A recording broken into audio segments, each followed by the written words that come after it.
Today, we're here just outside of Jacksonville in a spot that we've been wanting to explore for quite a while. This is the Timucuan Ecological and Historical Preserve. The Timucuan Ecological and Historic Preserve is located just outside of Jacksonville and preserves over 46,000 acres of wetlands, waterways, and other habitats in northeastern Duval County. It also includes several historic sites such as Fort Caroline National Memorial and the Kingsley Plantation, the oldest standing plantation in the state. And this place is huge, like 46,000 acres huge, and it's one of the last unspoiled coastal wetlands on the Atlantic coast. But what really makes it special is the mix of history and nature. You've got miles of hiking trails, old plantation ruins, ancient Native American sites, and these beautiful views everywhere. This is the Timucuan Ecological and Historic Preserve, basically a large stretch of protected Florida wilderness just outside of Jacksonville. And it's not just nature out here, it's 6,000 years of human history all in one place. So today we're walking through it, exploring the ruins, soaking in the views, and trying to wrap our heads around just how much this one place holds. We started our visit at Fort Caroline. The main visitor center is located here at Fort Caroline and is where you would get your typical national park souvenirs, collectibles, and a map of the preserve. You can also have like the Fort Carolina map here as well. And there's adult ranger program. Yeah, so there's junior ranger programs as well as adult ranger programs, which is, I haven't seen that in any other park before, so that's really cool. We got our passport book stamped with each of their unique stamps. And if you do have a passport book, you may notice that the Fort Caroline and Timucuan Reserve have separate spaces for each of their stamps. That's because they were separate parks until 1999 when Fort Caroline was integrated into the Timucuan Preserve. Yeah, we have more stamps here. Look at the Timucuan stamp here. You got your badge. You What? were sworn in as a junior ranger where you promised to take care of the park?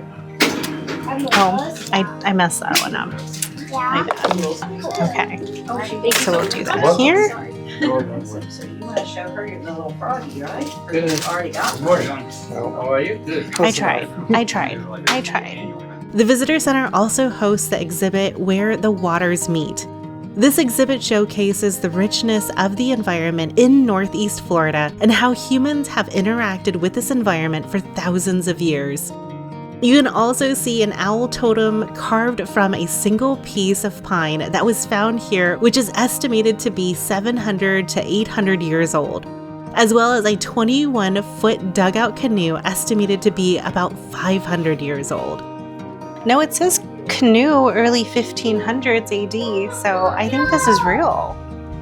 That's so very well preserved. You can even see the original book published by René de Laudonnière in 1586. This book was the primary source of information about the failed French colony and contained the drawings of the original fort they used to build the Fort Caroline replica.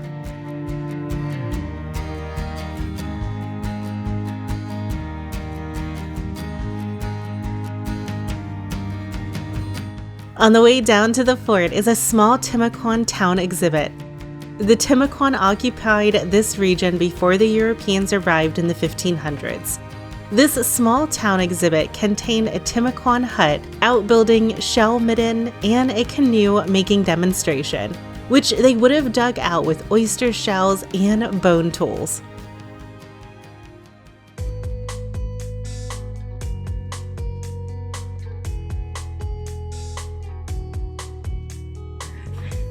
This is Fort Caroline, and it might be one of the most overlooked pieces of U.S. history. So let's go check it out.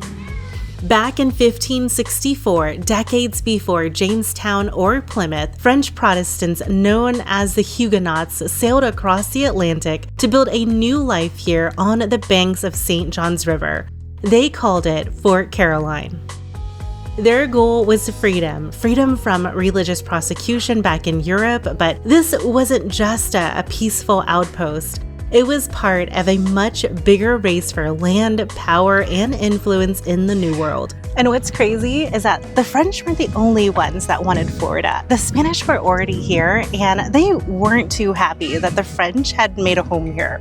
In 1565, just a year after Fort Caroline was built, Spanish forces led by Pedro Menendez de Aviles attacked the fort, wiped out most of the settlers, and claimed the area for Spain. It was one of the bloodiest episodes in early colonial America. That moment marked the beginning of centuries of European conflict in Florida, with the French, Spanish, and English all trying to control the strategic coastline. So the original fort, they actually don't know where it is. It's a mystery. So they did replicate this fort in 1965 as a memory or a memorial to the French colony that used to live here. But the replica here is a little underwhelming, so definitely don't come here expecting the Castillo or even Fort Matanzas. I wouldn't trust this one as much as the Castillo. Yeah, the Castillo is definitely a lot more fortified than this. So I can see how the Spanish, easily conquered the French with these measly little walls. Standing here, you can imagine what these settlers saw when they landed. Towering pines, the wide St. Johns River, and the promise of something new, even if it didn't last that long. This was a French settlement in 1564, almost 50 years before Jamestown. It only lasted a year before the Spanish took over, but it marked the beginning of centuries of conflict and colonization in Florida.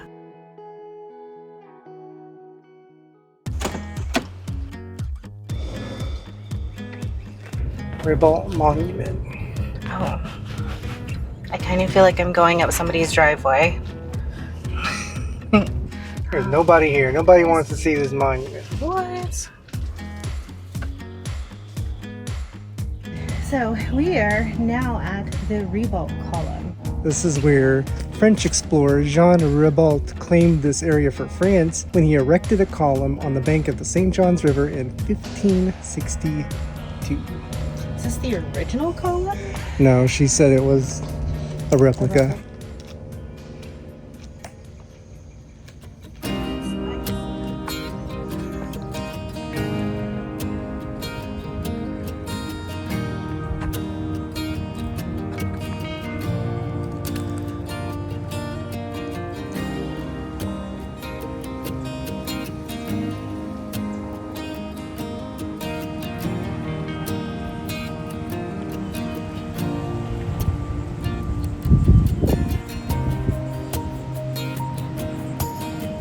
So this column was put up by French explorer Jean Ribault, and it's kind of crazy to think that this could have been the first French settlement, and this was even, established even before New Orleans. So if only the French were able to make this work, because you always associate Florida with the Spanish, but if the French were able to make Fort Caroline work, this could have been New Orleans. Crazy to think, right? Just down the road from the Ribault column is the Spanish Pond area, which has 3 separate hiking trails, each about a mile long. It's a mile walk along the red trail to the observation tower. A little over 2 miles there and back, which is getting hot for that right now. We just did the nature trail and drank a whole bottle of water. This area is potentially where Menendez and his 500 Spanish soldiers from St. Augustine marched for 4 days through the marsh and heavy rainfall. They rested and camped in this area the night before the attack and capture of France's Fort Caroline. But today, you can enjoy peaceful hikes through these pine flatwoods, oak hammocks, and tidal marshlands, and actually go all the way into our next area. So this part of the park is called the Theodore Roosevelt Area, and it was actually owned by a man named Willie Brown, and he could have sold this entire area to developers, but he decided to donate it so that generations beyond him could enjoy this area as much as he did. They do have pit toilets here and some picnic tables if you want to bring a little picnic. Also, the Theodore Roosevelt area actually connects to where we just were, so you can hike all the way here. I didn't realize that. So yeah, there's 3 different trails. The Willie Brown Trail, which is the blue, goes to the observation tower. Spanish Pond Trail, which is a mile, it's where we just were, goes to the observation tower. And the Timucuan Trail, you have to do one of these first to get to it. So you can do about 3 miles. 3, maybe 4 if you want to do this whole thing. So lots of hiking here. Yeah.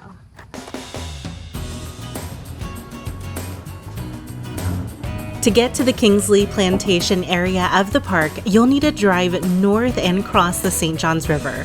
There are 2 ways to cross the river. Normally, you could cross the ferry across the St. Johns River to get here, but right now it's under renovation. So we took the long way around, driving through the city and looping back down Fort George Island Road. So I think we're coming up to where the ferry typically drops you off. Oh, here it is. Yeah, here it goes. That's the other side of the ferry right there. So if you were to take the ferry over, this is where you would get dropped off. Another place where I feel like we're just driving up to somebody's driveway. Ooh, what's that?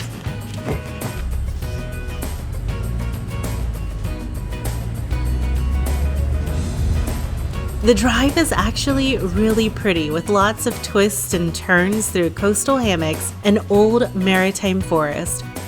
And at the end of the road is something really special. This is the Kingsley Plantation, and honestly, it's a heavy but important stop. Welcome to the Kingsley Plantation, Florida's oldest surviving plantation house and the site that tells a story far more complex than it first appears. So here you can visit the slave quarters, house tours offered on the weekends, which we'll be able to do in about 45 minutes, or you can do an audio tour too. The Kingsley Plantation is only open Wednesday through Sunday from 9 a.m. to 5 p.m. And on the weekend, they have open houses twice a day at 10 a.m. and 2 p.m. We arrived just in time to catch the 2 p.m. open house. The park ranger will open the house and give a short guided walkthrough. Afterwards, guests are allowed to freely wander throughout the house. Constructed around 1798, this house stands as a testament to the turbulent era of Florida's history. But beyond its age, it's the stories of the people who lived and labored here that truly resonate. Zephaniah Kingsley lived here with his wife Anna, who was formerly enslaved. He eventually freed her, but still operated a plantation that relied on enslaved labor.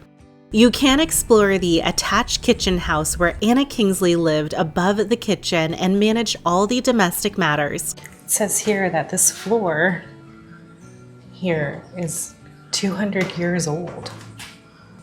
Amazing.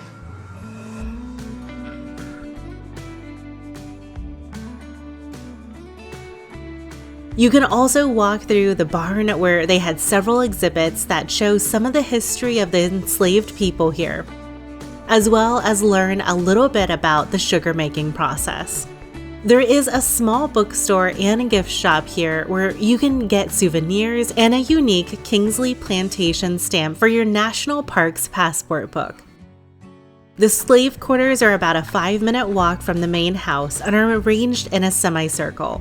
Each cabin consists of a room, fireplace, and a sleeping loft. There were originally 32 cabins, but today the plantation has the remains of only 23 of the slave houses. One of the slave houses has been restored to appear as it did in the early 19th century, while the others are in various states of repair or ruin. These structures were built using tabby, a durable concrete made from oyster shells, sand, and water. It's a technique brought over from West Africa, and these cabins were among the best preserved examples in the U.S. So this is kind of an example of the tabby that are used, or the tabby blocks that is used to create this building here. Arranged in a semicircle, the layout of these cabins are unique. Some historians suggest that it reflects African village designs, possibly influenced by Anna Magdalene J. Kingsley herself. Anna's story is remarkable. She was captured in West Africa and sold into slavery at the age of 13. She was brought to Florida by Zephaniah Kingsley, who later freed and married her. She became the landowner and managed parts of the Kingsley Plantation. Under Spanish rule, free people of color like Anna could own a property and even slaves. But when Florida became a U.S. territory, new laws threatened their rights. To protect his family, Zephaniah moved them to Haiti, a free black republic at the time. Walking these grounds, it's impossible not to feel the weight of the history here. The resilience of the people who lived here, both free and enslaved, and the complex legacies that they left behind.